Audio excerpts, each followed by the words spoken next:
সাপেক্ষে হয়তো যেহেতু এখানে বিদ্যুতের লাইন নাই, সব দরজা বন্ধ, তদন্ত সাপেক্ষে বলা যেতে পারে। তদন্ত আনুমানিক বলার কোনো সুযোগ নেই। রেজিস্ট্রি অফিসে কেউ আসছে নাকি? রেস্টুরেন্টে আছে, লোকজন আছে।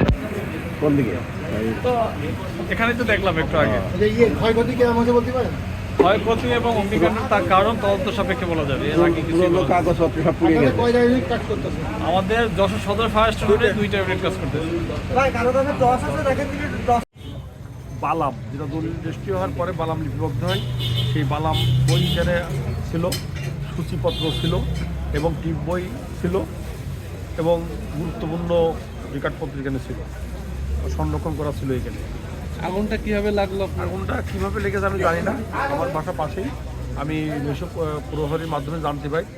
আমি তাৎক্ষণিকভাবে আমি 999-এ ফোন দিই, আমার জেলা মোহাম্মদ আবু তালেব স্যারের নির্দেশনায়।